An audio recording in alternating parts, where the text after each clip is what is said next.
Welcome to the Ben Daniel Podcast, where we're calling a spade a spade. The WNBA delusion gets more and more outrageous with every passing day. This time around, there's a lot of speculation swirling, a lot of chit-chat behind the scenes going on regarding a potential lockout looming if these players don't get what they think, keyword folks, think they deserve. Pay me mo cheddar even though we won't get no better. These players want more money to miss more layups. These players want more money to fall on the ground more times. These players want more money to be less coordinated. These players want more money eating off of the newfound attention that Caitlin Clark has brought to this league. You guys know the new deal that the WNBA got on behalf of the NBA. You know, the $200 million that the NBA just spit on them for. Say, hey, here's your 200, please shut the hell up. You know that deal is only because Caitlin Clark. But WNBA players within the league think it's because, quote, me too. No, it's not. But I will give you your flowers, Angel Reese. Don't worry, you will get your flowers later on in this video. I guarantee it. Folks, this is the clip that's been circling around, prompting all of this news, prompting all of this chatter. And if you know, you know. I feel like we're quickly headed towards a scenario where there's going to be a lockout in the WNBA. And this is something I've talked about a few times because I think the players, they just have a much higher perception around their dollar value worth. Delusional. Is actually worth. Delusional. And some of this stuff will work itself out, right? Like if you look at the WNBA, attendance, viewership, like merchandise sale, everything's up and to the right. Sponsorships, they're making a lot more money, TV rights, everything. But most people don't understand the dynamic between the NBA owning a large chunk of the business, the owners owning a large chunk of the revenue stream, and the players are out there every day. I mean, you just look at what was happening in that 60 Minutes interview. Aaliyah Boston said that she wants commas in her paycheck, $1 million+ essentially, right? And that's not happening anytime soon in the WNBA. Like, it's just not going to happen. Asia Wilson makes $200,000 a year. More than And we're enough. going to get to a point where that's going to set in as reality. And I think the players are going to have a really hard time dealing with that because they're going on the road and they're seeing these sold out arenas. But the economics of the league just don't give that opportunity to them. Okay, let's just address some things that this gentleman said here. They're going on the road and they're seeing sold out arenas. One team, one singular team goes on the road and continuously sees sold out arenas, and that's the Indiana Fever. Yeah, maybe an occasional Dallas Wings game sold out. Maybe an occasional Las Vegas Aces game is packed to the gill. But all those games are sold. Yeah, they might be, but if it sells 10,000 and only 8,000 are showing up, that's not a packed arena. Sorry to break it to you. Only one team in this league consistently goes to all these road arenas and sees it filled from the bottom to the top. Only one team, when they go and visit these big arenas, they don't have the level 300s curtained off. That is the Indiana Fever. Yeah, we're seeing an increase of merchandise sales. Yeah, we're seeing an increase of viewership. But let's take Caitlin Clark out of the equation. Are we really seeing an increase of viewership? Not really. The WNBA still hasn't gotten back to the numbers that they've been at pre-COVID. They're still climbing out of a dump that they've dug themselves in. They're still trying to get out of a hole that they've been in for the last 15 plus years. The WNBA interest level has been a pretty much flat line since the year 2009. WNBA hasn't seen a million viewed game since 2008 until this year. So if we take Caitlin Clark out of the equation, what are those numbers really looking like? Aaliyah Boston, you said you want commas. I'm sorry, that's a joke. This doesn't just apply to you, so please don't take this personal. Commas for people that can't make uncontested layups? Commas for players that can't grab a rebound with two hands? Commas for players that end up on the floor more times than they're on their 2 feet? Stop it. Stop it. None of these players, except for one player deserves to see a $1 million contract? I have a great idea. How about for the viewers that you get on TV, for every single viewer, you get $1. And then we can really determine your dollar amount. And it just so happens, It just so happens that the ratings with Caitlin Clark, 1.178. Yeah, that sounds like a solid contract. Give Caitlin Clark over $1 million a year. And then everybody else, they can get max $394,000. For every viewer that you have tuning into your games on TV, you guys get $1. Don't be mad when somebody gets paid triple what you guys are worth, because she's worth 10 times what the rest of the league is worth by herself. Now, the headline that goes to this clip is the WNBA's economics are fascinating. $50 million in 2024 losses. NBA owners control 42%. Players receive 10% of league revenue. So while attendance and viewership are up, we may see a lockout if players expect $1 million worth of annual salaries. And folks, that leads me to my next point. I can't go out into the most busy city in America and find 100,000 people that can name me 10 WNBA players. I can't travel the whole entire country and find 1 million people in total that can name me 10 WNBA players. 1 million people in this damn country don't even know the names of 10 WNBA players. Let these players think that they deserve $1 million or more. These players might expect commas in their new contract. That is absolutely hysterical. But let's just say they do get their $1 million just for shits and gigs, right?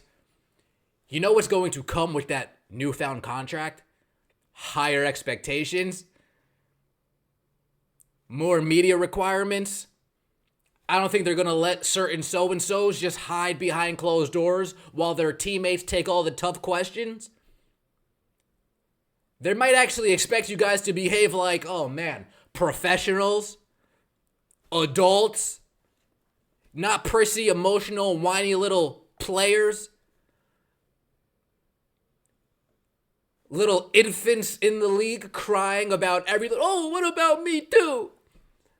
Oh, those fans are so mean. If these players get paid over $1 million, you guys will actually get your feet held more to the fire.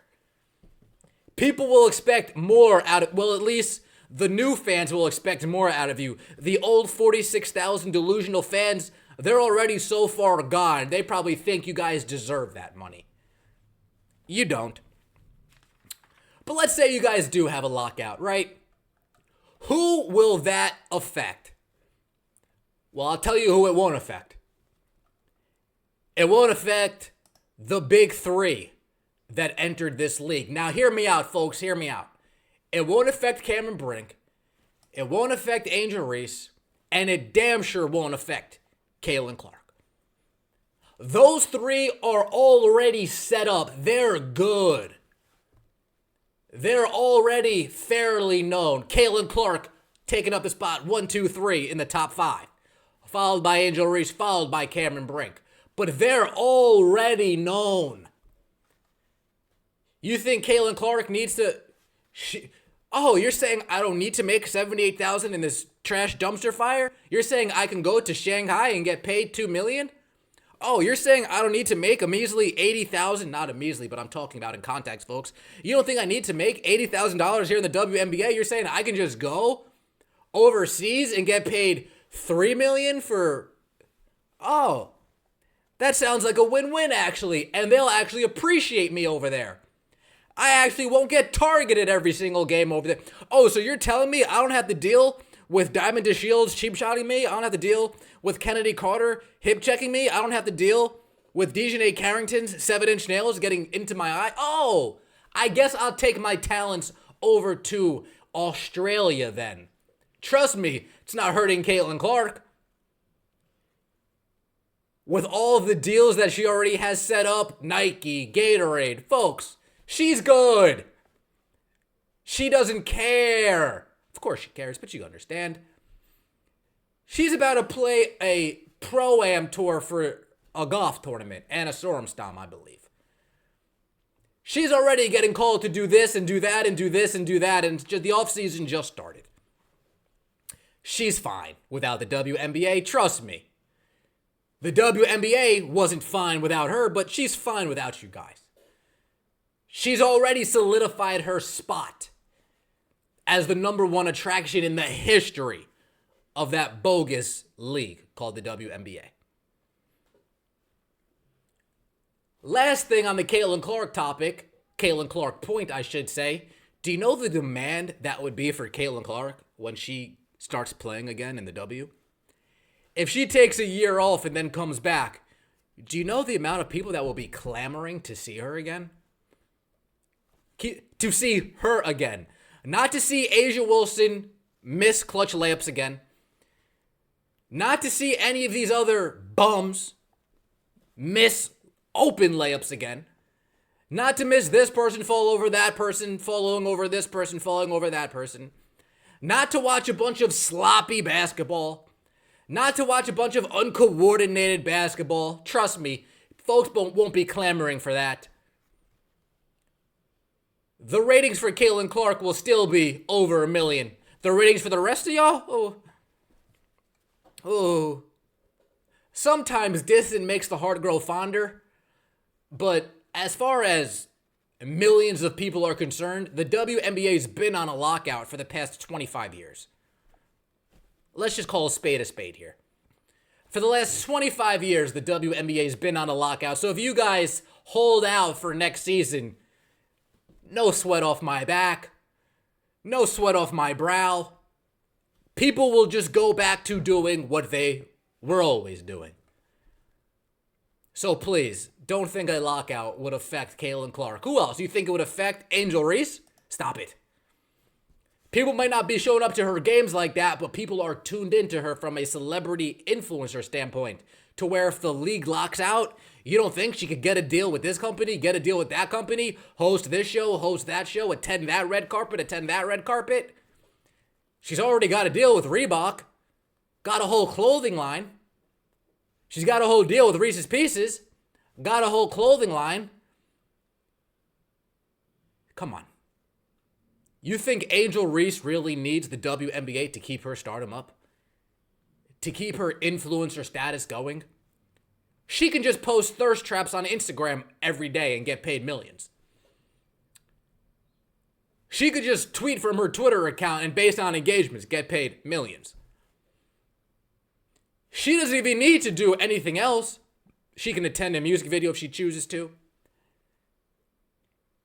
She can do this, she could do that. Angel Reese is good without the WNBA. Cameron Brink, a legitimate model in the league. You don't think brands are lining up to say, hey, Cam, can you wear this dress that I have prepared? Hey, Cam, can you wear this Sloan I have prepared? Hey, Cam, can you wear these jeans I have prepared? Hey, Cameron, can you wear this top that I just started? Hey, Cameron, you ever been signed to Prada before? Hey, Cameron, you ever been signed to Louis before? Hey, Cameron. Oh, well, you got a Skims deal, so hey, Cam, let's make some things happen. These three are already established enough. They're good. So you're not hurting them, you're just hurting the old guard. But more importantly than hurting the old guard, you're hurting the new guard.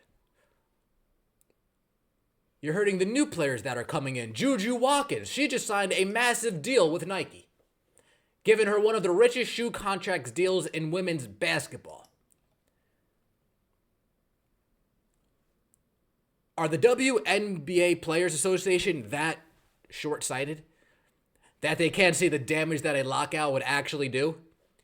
You think the hype for Juju coming into the league will be as high as it was if the league doesn't continue on?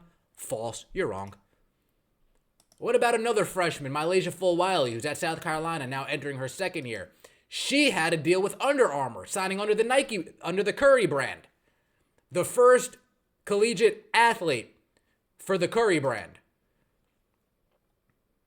You think the clamor for her entering the league would be as high as it would be if the league kept going on?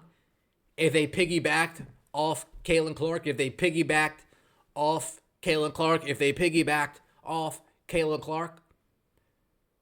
Paige Beckers is a nice player, but you guys will see next year. The ratings aren't going to be different for her games. Trust me. Trust me. What about these old bums here? You guys think that the league pausing will help any of you guys out? Nobody knows you people from a hole in the wall. The only person that might be good is number 6 on the bottom of your screen, Sabrina, and that's because Kobe put the stamp on her. She has the Oregon stamp, the Nike stamp. You think some of these players playing in Unrivaled is going to be able to hold you guys through? Newsflash, no one's watching Unrivaled. The investors are about to lose money hand over fist, just like the NBA owners, just like the league has been doing for the last 20-something years. A lockout does nothing but harm the current players and the old guard. The new guard, Caitlin, Angel, Cameron, they're fine. But the Aaliyah Edwards, stop. Camila Cardoso, stop. Rickea Jackson might be fine. She might be fine now that I'm thinking about it. She's good looking. She's got some game. She's got a nice Skechers deal. That's a pretty big deal. But come on. What are we doing here? Who are you really threatening? Again, the short-sightedness of this league knows no bounds. You want to talk about supply and demand with Caitlin Clark not playing? Keep in mind that all of Caitlin Clark's games this year televised have more viewership in totality than every single televised game from last year. Every single televised game last year combined, we're sitting at 36 million views. Every single Caitlin Clark televised game, regular season combined, we're sitting at 38 million. So again, who are you guys trying to hurt here? You will do nothing but go back into the dumpster closet, into the vacuum closet, into the janitorial closet, into the basement, into that little cupboard that they stuffed Harry Potter in when he was living with Neville. Not Neville. What are those people's names? You guys know the deal. His uncle and them. You know the deal. You're going to be living in that little cupboard underneath the stairs that gets locked off and sealed when it's not time for you guys to play. You're going to come back. Oh my God, guys, we're out of the lockout. We didn't get anything that we wanted, but we're back playing ball. And just tell me when Caitlin Clark plays. You guys are just stupid at this point. So again, who are you really trying to hurt here? The only people that will end up being hurt are these guys. Nobody cares about y'all. Nobody wanted to see y'all play. In fact, your Olympic opener only got 3 million views. That's pathetic. In fact, the 2024 Olympics, 7.8 million, is the 4th lowest viewed game in the last 5 years for the gold medal games. Yikes, that's pretty pathetic. That's pretty embarrassing. Again, nobody asked for y'all. Caitlin Clark will be good no matter where she goes. You got people coming up to the Olympics talking about Caitlin Clark. And people are really thinking about a potential lockout. Folks, look at this viewership graph right here. Number of TV viewers of the WNBA Finals from 97 to 2023. On a downward slope since the day it started. And until Caitlin Clark, they stayed on this downhill trajectory. 728,000 for last year's finals on the heels of the Caitlin Clark effect in the March Madness NCAA tournament. On the heels of her bringing new attention to the league, they finally get something that's not in the 500,000s anymore. Keep in mind, this is all during Brianna Stewart, all during Candace Parker, all during Diana Taurasi, all during Brittany Griner, all during Kelsey Plum, all during all these bums, all during Alyssa Thomas, all during Dewana Bonner, all during all these bums. What are you guys locking out for?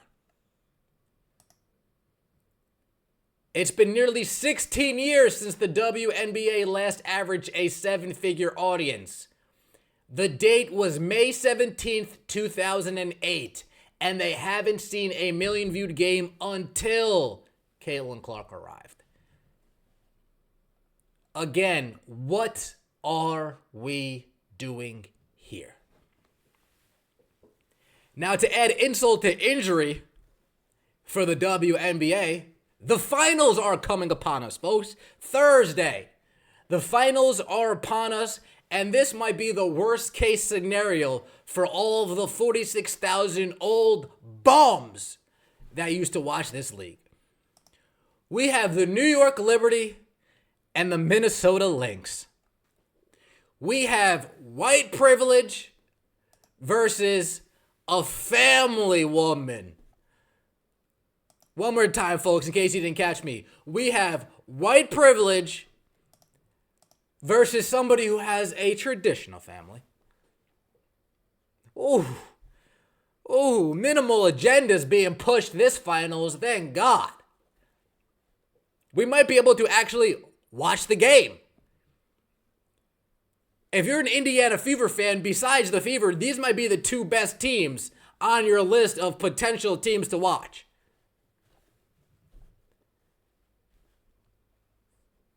That's bad, folks. Well, bad for the activists in the league. Good for the normals. Bad for the delusionals. Good for the non-delusionals. Bad for the dummies. Good for the non-dummies. Liberty Lynx in the WNBA Finals. Wow. The three biggest stars are two white women and one light-skinned woman. Oh my God, the WNBA is probably throwing a temper tantrum that we can't have activism front and center in the WNBA Finals. Now, are this going to eclipse 1 million views? I doubt it. I highly doubt it. But if you're a Fever fan, this is best case scenario. If you're a 46,000 old delusional imbecile, this is worst case scenario. There's no token girl on the front of the lines.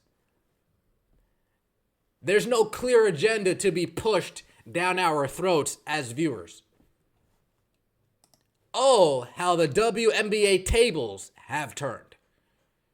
So if you guys do a lockout, just keep this in mind. The last memory that we have of the WNBA is Caitlin Clark dominating in ratings and the Liberty and the Lynx finishing the finals.